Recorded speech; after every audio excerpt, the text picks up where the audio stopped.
오늘 하루를 저희에게 주심이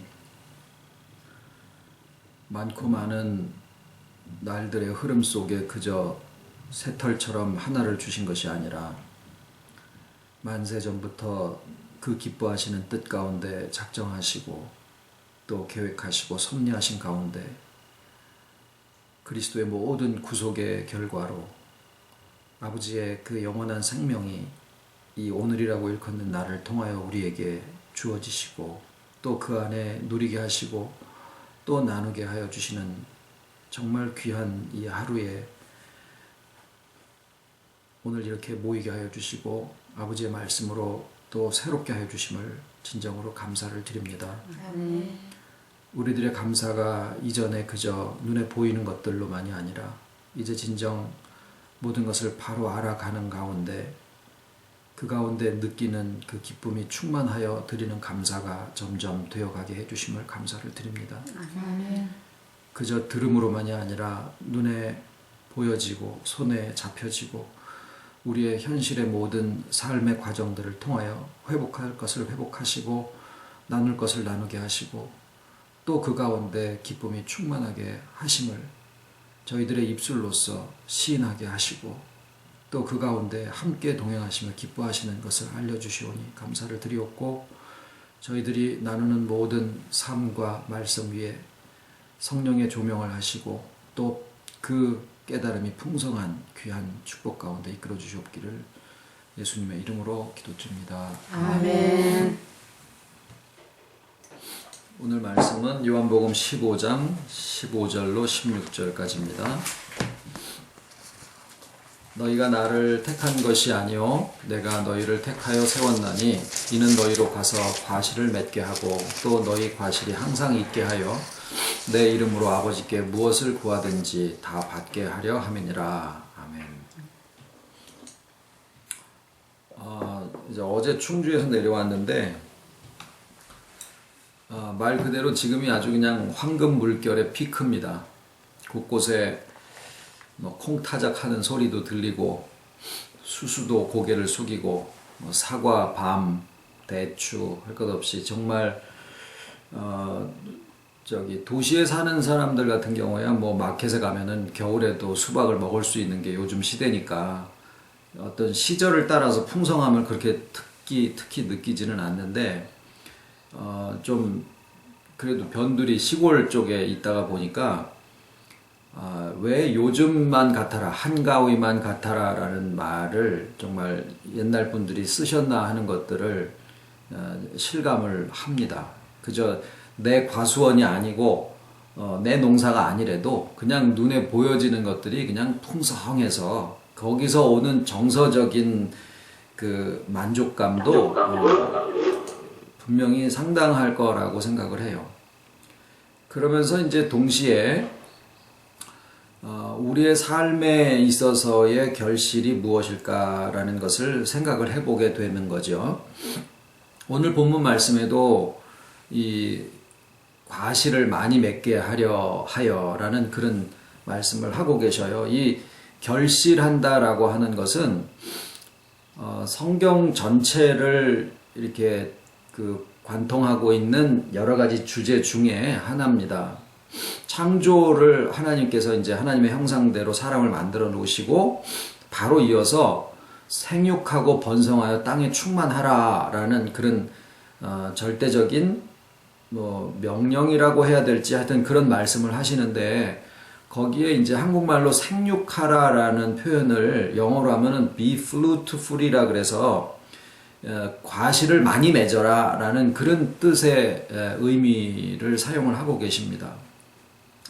물론 오늘 예수님 말씀에도 이제 내가 이것을 너희에게 이름은 예수님이 우리한테 말씀을 하시는 거는 우리로 하여금 우리의 삶에 그 결실을 많이 맺게 하려 하십니다 라는 그런 말씀을 사람으로 치면 어떤 유언과 같은 그런 시기에 이 말씀을 하십니다. 그러니까 예수님의 가르치심에 굉장히 핵심적인 부분을 차지하고 있다는 거죠. 무화과 나무에게 가서 양식을 구하려 하였으나 열매를 구하려 하였으나 얻지 못하셨을 때에 그 실망하심이라든가 이런 것들도 물론 있습니다만은, 그래서 우리가 과연 우리의 삶과 우리의 신앙에 있어서 결실이라고 하는 것이 무엇을 가리키는 것일까라는 것을 당연히 생각해 보는 것이 타당합니다. 자식을 농사를 잘 지은 건가? 자식이 많이 있으면은 그 자식 덕을 좀 볼까? 이런 생각을 할 수도 있겠죠. 근데 그 자식들이 요새는 그냥 부모님 모시려고도 하지도 않고 그냥 다 자기네들 살기 바빠 죽겠고, 또 그것에 대해서 그냥 사회가 그렇게 흘러가니까 그 자식이 물론 이제 굉장히 중요합니다. 하나님이 천지를 창조하실 때 사람을 흙으로 만드시고 진짜 뭐 몇백 년도 살지 못하는 그러한 그 특성을 아시고도 사람이나 모든 동물이나 식물들을 만드실 때 한 세대가 죽고 그 다음 세대가 넘어가는 그 과정을 이렇게 번식하는 과정으로 생육하고 또 뭐 종자가 그 다음 세대로 넘어가고 이러는 그 원리를 통해서 하나님의 창조가 보이는 생물계에 계속 끊어지지 않게 하시는 그런 섭리도 물론 있어요. 그래서 사람이 자연스럽게 때때에서 결혼하고 또 자식을 낳고 하는 것은 자연의 섭리에 순응해서 사는 거겠죠.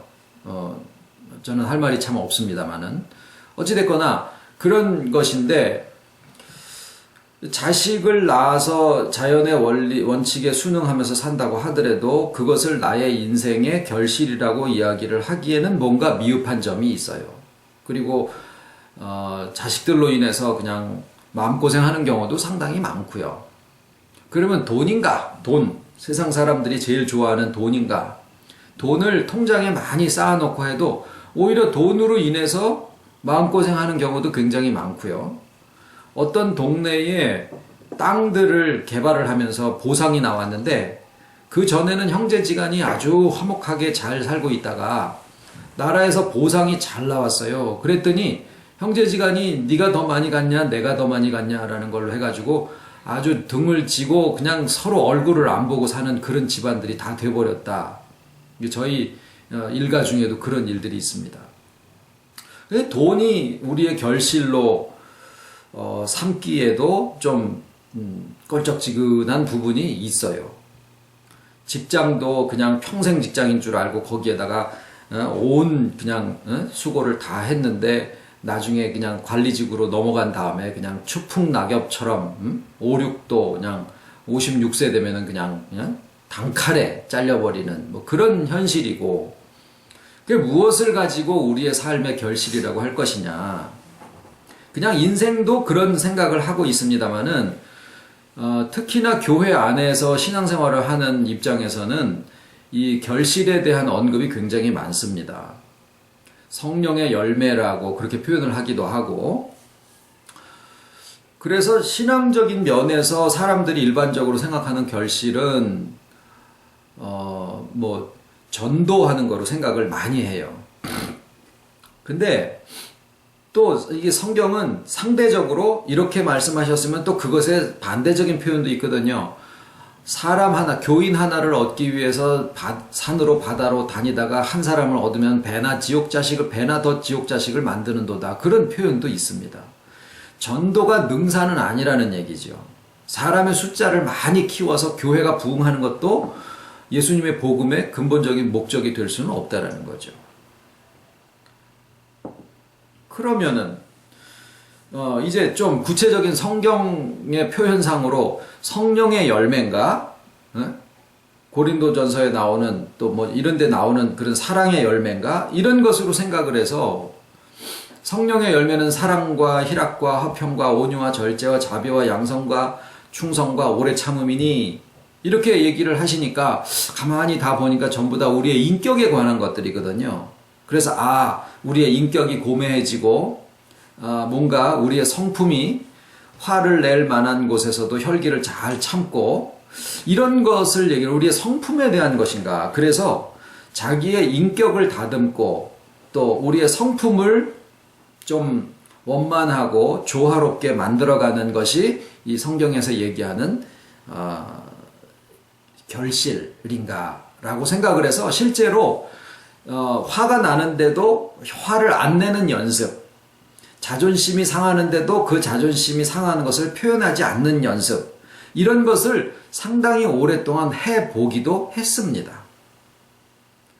그런데 전도를 하던 무슨 성품의 변화를 요구를 하던 어떤 실적을 요구를 하던 간에 그렇게 하다가 보니까 신앙생활이 기쁘지도 않고 감사하지도 않고 오히려 신앙생활이 어느 정도 가다가 보니까 짐스럽고 이 굉장히 부담이 오는 그런 상태로 변질이 되더라라는 거예요. 그거는 어느 정도 신앙생활 하면은 처음에는 기뻐도 나중에 가다 보면은 그냥 자기 자리에 맞게 그렇게 하다 보면은 다 그렇게 힘든 것도 감내하면서 가게 되는 거야 라고 이야기를 하지만 성경이 얘기하시는 복음은 그렇지 않다라는 것이 현실적으로 막 확 다가오거든요. 항상 기뻐할 수 있기 때문에 항상 기뻐하라고 하신 거거든요. 그래서 우리는 분명히 이 결실이 과연 우리의 삶과 우리의 신앙에 있어서 이게 분리될 수 있는 것은 아니지만 결실의 의미가 무엇인가 하는 것에 대한 것을 우리가 분명히 알고 가는 것이 굉장히 필요하겠습니다. 결실을 하는 것은 그 중간 과정, 결실은 결과인데 그 결과의 시작은 파종입니다. 씨를 뿌리는 겁니다. 그래서 씨를 뿌림이 없이는 결코 결실을 할 수가 없는 거죠. 그런데 재밌는 것은 결실 자체가 또 하나의 그 다음 세대를 위한 씨가 된다라는 사실이에요. 그래서 하나의 순환 과정과 같은 것인데 그 중간 과정을 뭐라고 하느냐면 경작이라 그럽니다. 경작, cultivation. 그러니까 무엇을 심고 이렇게 돌보고 그 다음에 결실을 하고 그 결실한 것이 그 다음을 위한 또 새로운 종자가 되어지고 우리는 여기에서 하나의 원리와 그 원리를 지켜보고 옆에서 관리하며 감사하는 또 하나의 관찰자, 이게 경작하는 관찰자의 두 가지의 입장을 같이 바라보게 됩니다. 그래서 성경에 이 경작하는 거에 대해서 말씀을 하시는 것이 무엇과 연관해서 하시느냐 하면은 고린도전서 15장에 사람의 부활과 연관해서 말씀을 하고 계세요. 근데 뭐라고 하시느냐면 썩을 것으로 심고 썩지 않을 것으로 다시 살며 욕된 것으로 심고 영광스러운 것으로 다시 살며 육의 몸으로 심고 신령한 몸으로 다시 살고 이렇게 말씀을 하고 계시는데 여기에는 좀 해석이 필요합니다. 왜냐하면 썩을 것으로 심고 썩지 아니할 것으로 다시 살며라는 그 구절을 가지고 생각해 볼 때 우리의 경험상 세상에 있는 모든 경작의 원리에서는 콩 심은 데 콩 나고 팥 심은 데 팥 나오게 되어 있는 거거든요. 그러면 그 원리대로 적용을 해본다면 썩을 것을 심으면은 썩을 것을 거두게 됩니다. 썩지 않는 것을 거두기 위해서는 반드시 썩지 않는 것을 심어야지 된다라는 거죠. 이 부분이 해석이 제대로 되지 않으면 썩을 것으로 심고 썩지 아니할 것으로 다시 살며라는 것을 어디에다가 써먹기 쉬우냐면은 교회가 건물을 지으려고 그러는데 교회 헌금하세요 라고 하는 거에다가 여러분이 세상에 썩을 금전이나 노력이나 재능 같은 것들을 하나님의 일에다가 투자를 하면은 영원히 없어지지 아니하는 썩지 아니할 것으로 다시 주십니다라는 설교의 제목으로 사용하기가 쉽습니다. 그런데 썩는 것을 심으면은 썩는 게 나와요. 썩지 않는 것을 심어야 썩지 않는 게 나옵니다. 그러니까 그 구절이 우리에게 어떤 희생을 요구하거나 어떤 무슨 뭐 봉사를 요구하거나 하는데 사용되어져서는 안 되는 구절이다라는 거예요. 성경 구절을 설교에 적용할 때 또는 나의 삶에 적용할 때 이 잘못 적용하는 경우에서 생기는 오류가 굉장히 많습니다. 그러면은 우리가 이제 어디까지 이제 오게 되냐면은 결실을 위해서는 분명히 좋은 결실이 무엇이냐라는 것을 우리가 질문을 던진 상태에서 좋은 결실을 우리의 삶에서 거두기 위해서는 좋은 씨가 심기워져야 된다라는 겁니다. 자, 여기까지는 쭉 우리가 같이 왔어요. 우리가 이제 성령의 도우심을 바라면서 설교를 합니다. 여러분들이 말씀을 같이 나누실 때도 성령의 도우심이 반드시 필요해요. 깨달음에 대한 부분이죠. 그런데 씨라고 하는 것은 분명히 겨자씨에서도 말씀을 하시듯이 크기가 아닙니다. 중요한 것은 생명입니다. 씨라고 하는 것이 가지고 있는 의미는 생명이에요.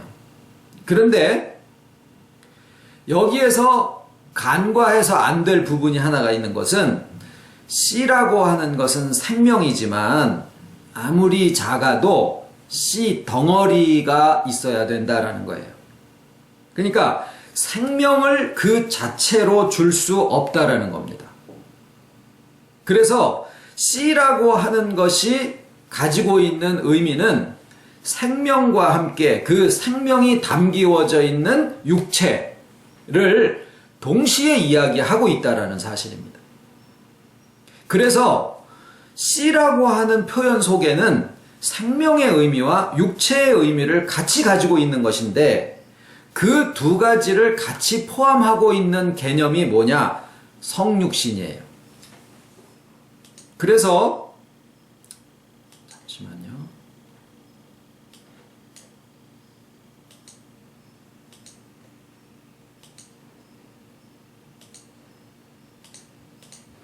그래서 좋은 씨가 뭐냐? 겨자씨에 있는 생명처럼 좋은 씨라고 하는 것은 말씀이다라고 많은 설교에 그렇게 말씀을 하고 계시는데 문제는 두 사람이 싸워도 전부 다 말씀을 가지고 싸움을 하고 이단들도 말씀을 근거로 해서 이단이 되어집니다. 그러니까 말씀 그 자체가 좋은 씨가 아닐 수도 있다라는 거예요. 성경 구절을 인용했어도 그것이 좋은 씨가 아닐 수도 있다라는 거예요. 그러면은 우리에게 있어서 말씀이 좋은 씨가 되어진다라고 하는 그 원리 속에서 반드시 무엇과 무엇이 합쳐져야 되느냐? 말씀의 생명과 육체가 함께 포함이 되어져 있는 말씀이 그것이 성육신의 말씀이에요. 즉 예수 그리스도의 복음은 육체와 함께 있는 그 내용이 포함되어져 있는 것을 성육신의 복음이라고 하거든요. 그러니까 이상적이고 영에 속한 것이고 하나님에 속한 것만으로가 아니라 하나님의 약속이시자 말씀이시자 생명은 육체와 연합되어진 속에서 사람은 할 수 없는 신비로움 속에 하나님과 먼지와 같은 인생이 연합되어졌다라고 하는 그 예수 그리스도의 복음이 우리에게 심기워진 그것을 좋은 씨라고 말씀을 하신 거예요.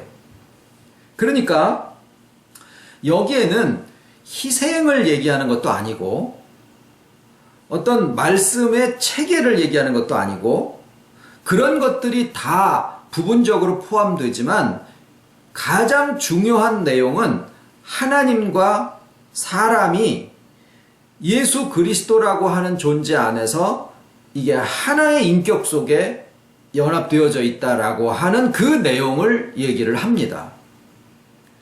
그 내용이 우리에게 이제 전달되어지고 성령이 그것을 깨닫게 하시고 믿을 수 있도록 모든 인간관계와 나의 모든 상황들을 이렇게 섭리하시는 하나님이 삼위일체적으로 우리에게 역사를 하셔서 그 씨가, 성육신의 씨가 나에게 나의 마음과 나의 삶에 심기워지게 되는 거예요. 그게 좋은 씨가 심겼다라고 얘기를 합니다. 자, 이 내용이 성경에서 이야기하는 좋은 씨예요. 세상에서는 자, 이 좋은 씨와 좋은 열매, 이런 도식은 성경에서만 이야기하는 게 아니라 일반적인 교양이나 세상에서도 이런 이야기들을 많이 할 수 있어요. 거기에서는 이런 내용을 가지고 강의를 뭐라고 하게 되냐면 좋은 씨는 좋은 생각이다 라고 이야기를 합니다. 그리고 그 부분이 틀린 게 아니에요.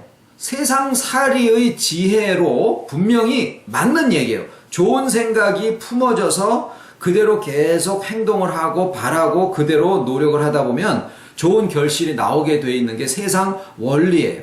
그런데 그것은 반쪽알입니다. 왜냐하면 이 세상에는 보이는 세계만 있는 게 아니라 보이지 않는 세계, 즉 하나님의 세계가 이 안에 같이 공존하고 있는 거거든요.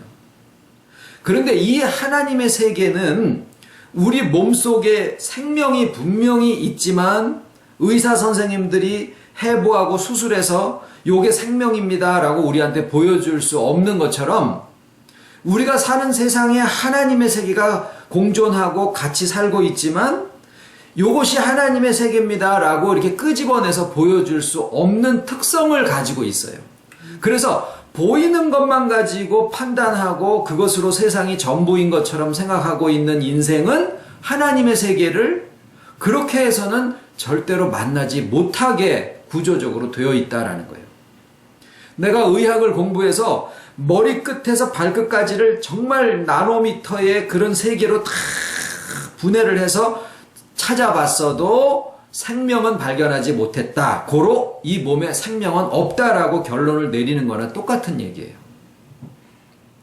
하나님의 세계는 보이지 아니하는 하나님의 세계는 우리의 삶에 그래서 성경은 뭐라고 정의하냐면 보이는 것은 보이지 아니하는 것으로 말미암았느니라 라고 이야기를 하고 있어요. 그게 본질이라는 거죠. 그래서 세상에서는 좋은 생각이 좋은 씨라고 하지만 하나님이 우리에게 예수 그리스도로 통해서 제시해 주고 계시는 이 좋은 씨는 뭐냐? 하나님과 사람이 한 인격 안에 연합되어져 있는 예수 그리스도의 성육신하심이고 그 씨가 우리 안에 심기워졌다라는 거예요. 그래서 고린도전서 15장에 썩을 것으로 심고 썩지 아니할 것으로 다시 살며라고 하는 내용의 해석은 뭐냐면 썩을 것 안에 썩지 않는 씨가 심기워져서 썩지 않는 영원한 생명의 열매를 맺는다. 이렇게 되는 거예요. 즉 콩 심은데 콩 나듯이 이제 여기에서 우리가 성령님에게 의탁하고 싶은 것은 뭐냐면 좋은 씨를 성육신의 씨를 우리의 썩을 인생에 심어 놓으셨으면은 나는 썩는 과정으로 간다고 하더라도 내 안에서 썩지 않는 씨가 결실하게 된다라는 거예요. 즉 뭐냐? 성육신의 복음의 씨가 심기워지면 이 썩을 몸이지만 먼지와 같은 인생이지만 나의 인생을 통해서 성육신의 결실을 맺는다라는 겁니다. 아멘. 이게 우리가 살고 있는 삶의 비밀이고 신비예요. 이제 한 50년 정도 이제 귀가 순해지고 뭐 1000명을 알고 이렇게 되는 나이가 되어져 가잖아요. 그러면은 세상살이 참 별거 없다라는 생각을 하게 되거든요. 어떤 것에도 크게 놀라지 않고 사람으로 인한 충격, 일로 인한 충격 다 웬만큼 겪어본 거예요. 그러니까 어떤 사람은 사람에게 주어진 고난, 총량제 어떤 사람이고 다 고난의 총량은 똑같이 하나님이 부여하셨다라는 얘기를 쓰길래 신앙 안에서 하는 얘기가 아니래도 좀 경청을 해서 마음에 담아둔 적이 있습니다. 다 비슷하다라는 거죠. 30살 때, 40살 때 고난을 엄청 당해 버버렸으면은, 아휴, 이제 인생 살아봐야 뭐 더 있나, 라고 생각하는 게 50 넘어서거든요. 그리고 그게 실제로 그래요. 그래서 크게 흥미도 없고, 크게 놀랄 일도 없지요. 그런데 문제는 인생의 신비는 60이 아니라 80에서부터도 시작할 수 있다라는 거예요. 그게 뭐냐? 성육신의 복음이 이 썩을 인생의 먼지에 심기워져서 거기에서 성육신의 복음이 나의 삶을 통해서 결실하고 나타난다라고 하는 사실을 우리가 알게 된 것은 내 나이 90이라고 하더라도 놀라운 일이에요.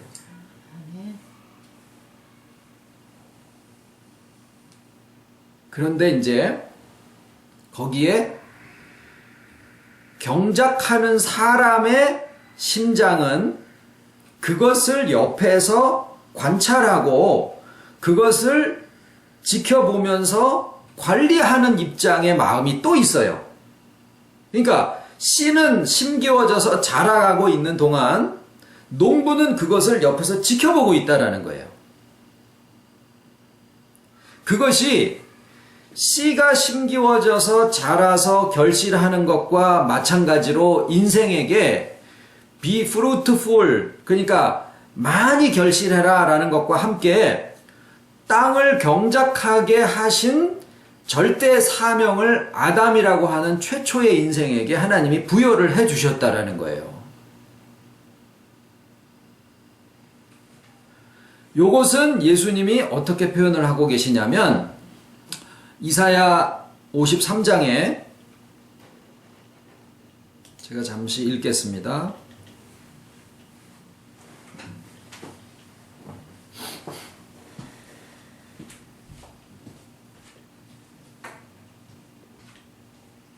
이사야 53장 10절입니다. 여호와께서 그로 상함을 받게 하시기를 원하사 질고를 당케 하셨은즉 그 영혼을 속건제물로 드리기에 이르면 그가 그 씨를 보게 되며 그 날은 길 것이요 또 그의 손으로 여호와의 뜻을 성취하리로다. 자, 물론 이 말씀은 예수님에 대해서 말씀을 하고 계셔요. 그것은 오늘날 우리에게 와서도 마찬가지입니다. 속건제물은 뭐냐면 이렇게 설명을 하면은 조금 이해가 되기 쉬운 게 둘 다 죄인데 택하신 자녀들이 잘 살려고 하는 마음을 가지게 됐어요. 그랬는데 살다가 보면은 부지불식간에 다른 사람에게 손해를 끼치는 일들이 있다고요.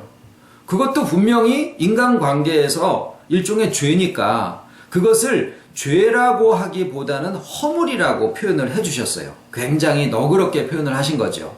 그래서 영어로는 이것을 guilt offering이라고 그래요. sin offering이랑은 좀 다릅니다.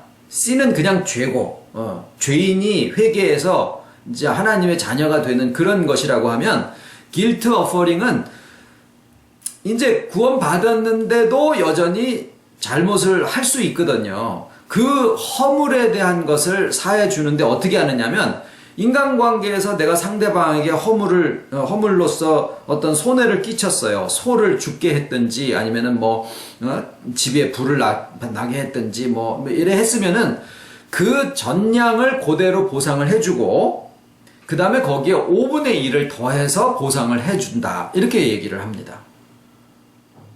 이것을 영어로는 한국말로는 구원과 다르게 구속이라는 표현을 쓰고 영어로는 salvation 대신에 redemption이라는 말을 씁니다.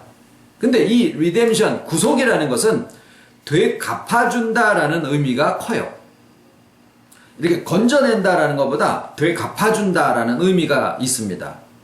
그런데 그 재물을 그렇게 하는 재물을 가리켜서 뭐라 그러느냐? 속건제라고 그래요.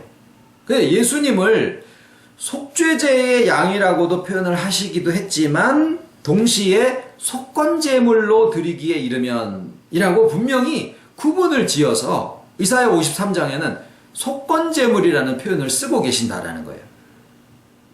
이것을 통해서 무엇이 구속되기를 기다리느냐, 우리가 무엇이 구속되기를 기다리느냐, 몸의 구속을 기다린다, 이렇게 얘기를 해요.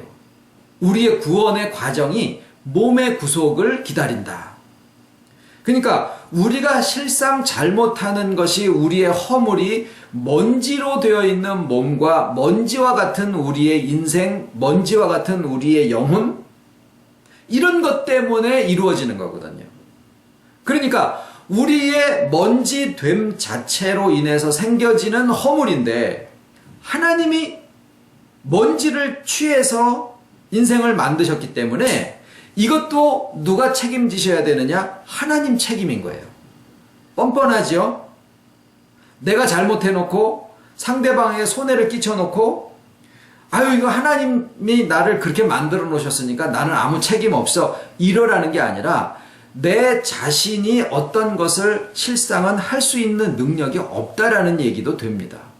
그리고 그렇기 때문에 주께서 우리에게 성육신의 씨로 심기워져서 나의 인격에 연합을 하게 되시면, 먼저는 내 몸의 구속을 위해서 예수님이 나의 허물로 인한 모든 손해에 대한 보상이 되어주시는 거예요. 2000년 전에만이 아니라 오늘날 우리에게 오셔서도 똑같은 길을 가고 계시는 거예요. 우리에게 오셔서도 똑같이 속건제물이 되고 계시는 것은 누구냐? 예수님이에요. 그런데 이제 거기에 5분의 1을 더하지요. 이것은 우리 몫이라고 생각을 하시자, 그 말이에요. 즉, 주님 혼자서 이 길을 가는 게 아니라 우리와 동행하고 계신다라는 거예요. 그러나 우리가 잘못한 허물로 인한 모든 것을 내가 다 할 수 있는 게 아니기 때문에 주님이 그 속건제물이 되어주시고 우리가 거기에 동참하는 삶을 살게 됩니다. 그래서 우리의 신앙의 삶은 주님이 속건제물이 되어주시는 그 과정을 우리도 같이 가는데, 그 과정을 통해서 나의 몸의 구속이 이루어지게 되고 또 씨를 보게 된다라는 것은, 좋은 씨가 심기워졌는데, 자, 씨를 본다라는 것은 내게 심기워졌다라는 그것과 좀 개념이 다르지요. 뭐냐면, 내가 세상에 태어나서 결혼을 했는데 내가 자식을 낳았어. 이걸 씨를 본다라고 얘기를 하죠. 그러니까 여기에 씨를 볼 것이요라는 것은 결실을 한다라는 얘기예요. 다시 말하면 주님과 더불어서 내가 하는 것은 5분의 1일지라도 주와 더불어서 속건제물이 되어지는 그 길을 우리가 동참해서 갔을 때 우리가 무엇을 보느냐? 성육신의 결실을 하게 된다라는 거예요. 그 결실에 내 자신의 몸의 구속도 들어가고 또 내 몸이 구속돼서 그 몸으로 인생살이를 살아가게 될 때 나와 연관되어 있는 누구라도 그 사람의 삶에도 회복의 역사와 성육신의 그런 연합의 역사가 나타나게 되는 것을 내가 보게 된다라는 겁니다. 아멘. 그 날은 길 것이요 그 손으로 여호와의 뜻을 성취하리로다 라고 하는 것이 우리의 삶에 오신 주님으로 인해서 우리도 주님과 같은 삶을 살아가게 되어 있더라라는 거예요. 이것이 하나님이 창조를 한번 해놓으시고 그 다음에는 식물이건 동물이건 사람이건 그 생명이 그 다음 세대로 번식하는 과정을 통해서 하나님의 창조를 그 다음 인생들에게 또는 생물들에게 위임하신 것처럼, 그래서 사람이 자연적인 섭리로 보면 결혼해서 애 낳고 번성하고 이러는 것이 하나님의 창조를 계승하는 것이에요, 실상은. 그런 것처럼 예수님이 이 땅에 하나님과 먼지와 같은 인생이 연합해서 참 사람된 보이는 세계와 보이지 않냐는 온전한 세계를 살아가시는 존재의 이 하나의 모델로서 오시고 그 원리를 우리에게 씨로 심겨주신 거거든요. 그러면은 이제 그것을 받은 우리들이 속건제물의 길을 우리가 감당하고 주와 동행하는 삶을 살게 됐을 때 우리의 삶을 통해서 예수 그리스도의 성육신의 복음의 그 원리가 씨로 또 나타나게 되는 그 과정을 우리가 겪게 된다라는 거예요. 즉 예수 그리스도의 사역과 복음의 과정이 나의 삶을 통해서 계속 이렇게 경작의 원리로 이렇게 진행이 되어진다라는 거죠. 그리고 우리는 그것을 옆에서 관찰만 하는 게 아니라 동참하고 또 그것을 옆에서 관리도 하고 하는 그러한 경작자의 사명으로 이 땅에 존재하고 있다라는 겁니다. 이 내용을 가지고 내가 교사가 될 수도 있고 주부가 될 수도 있고 학생이 될 수도 있는 거예요. 그렇지만은 하나님이 택하신 자녀에게 주신 진짜 사명은 뭐냐? 경작자라는 거예요. 그래서 우리는 전에 이제 이름 짓는 농부라는 표현을 썼지 않습니까? 하나님이 인생에게 가장 고귀하게 부여해 주신 사명은 뭐냐? 경작자입니다. 컬티베이터. 경작자는 뭐냐? 하나님과 예수 그리스도의 사명을 부여받아서 인생을 살아가고 있는 사람들이라는 뜻이에요. 그것을 자기의 삶을 통해서 발견한 사람이 인생의 참 의미를 발견한 것인데 그것이 내 나이 80에 됐든 어떻든 20에 됐든 사람의 나이가 점점 많아질수록 인격이 고매해지고 자유로워지고 덕스러워지고 그러면은 얼마나 멋있겠습니까? 영화 배우 중에서 그런 연기를 하고 있는 사람을 꼽으라 그러면은 로버트 드니로를 꼽을 수가 있어요. 이 사람이 점점 늙어갈수록 멋있어지는 거예요. 네. 요번에 이제 인턴이라는 영화가 나왔는데 거기에서 아주 매력적인 노인네의 모습을 이 사람이 연기를 했는데 그 사람 자체가 운동하는 거라든가 뭐 자기 관리를 아주 잘하고 있다고 제가 들었어요. 그 자기 인생이 묻어 나오는 거죠. 그래 해야 배우지만 그런데 많은 사람들이 나이가 들어가실수록 저도 걱정이 그거예요. 나이를 먹어갈수록 점점 좁아지는 경향을 많이 보이거든요. 육으로는 백내장 때문에 눈이 안 보이고 영으로 인격적으로는 내가 살아온 그 테두리 안에서 점점 갇히다 보니까 점점 좁아지는 거예요. 그렇게 하면 나중에는 그래서 어린애 같아진다라는 거예요. 그래서 어린애와 같은 천진난만함으로 우리가 가야 되는 건데 어린애의 그 유치함으로 자꾸 가버리게 될 수도 있다라는 것이 우리가 살고 있는 삶의 과정을 이렇게 전체를 놓고 볼 때의 느낌이다라는 거죠. 기도입니다. 목사 30년 한 목사 치고 세상에 전부 다 자기 말이 다 진리인 것처럼 그렇게 해가지고 옹고집적인 그런 목사가 된 사람들 엄청 많아요. 말년을 보면은 은퇴하면서 어떻게 해서든지 그냥 은퇴 자금 조금 더 뜯어내려고 그러고 은퇴한 다음에도 자기 사람을 그 교회에다 심어서 뒤에서 조정하려고 그러고 그런 목사님들 많이 봤어요.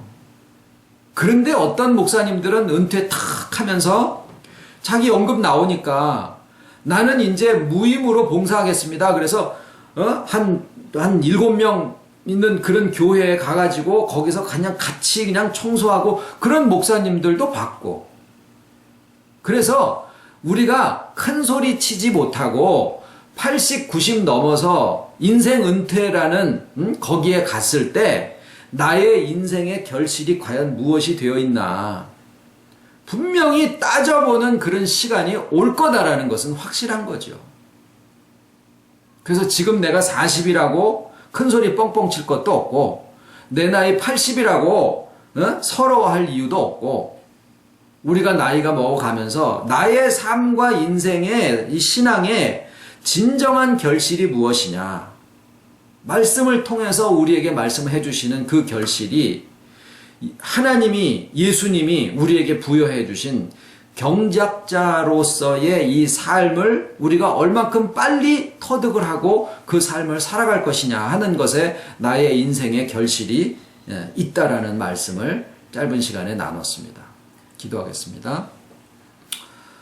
참 한가위만 같아라라는 그런 말처럼 우리의 인생이 정말 한가위처럼 풍성한 결실이 되기를 소원을 드립니다.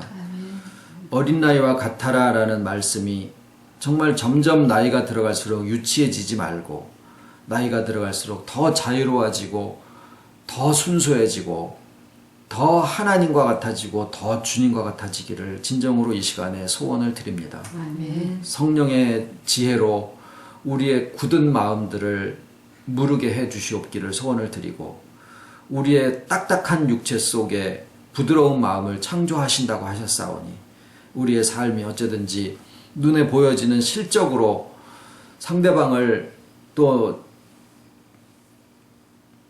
내가 살아온 삶으로 평가하는 것이 아니라 오직 아버지께서 또 주님이 우리에게 명명하신 대로 이 경작자의 마음으로 늘 새로워지기를 소원을 드리오니 저희들의 이 기도 아버지 받아주시기를 소원을 드리고 참 감사한 것은 저희들을 홀로 두지 아니하시고 삼위일체께서 보이지 아니하시나 우리와 함께 하시고 또 함께 하시는 것을 우리의 눈으로 우리의 마음으로 느끼고 갈 수 있게 해주시고 또 거기에 참 사랑하는 우리 가족들 이렇게 한 길로 한 마음으로 함께 갈 수 있도록 해주신 것 정말로 너무나 감사를 드립니다. 가정들마다 육체의 건강과 재물의 넉넉함과 인간 관계의 원만함과 모든 것이 필요한 대로 아버지께서 때를 따라 공급하여 주실 것을 또한 기도를 드리옵고 모든 말씀을 비올 적에 우리를 구속하신 예수님의 이름으로 기도드립니다. 아멘.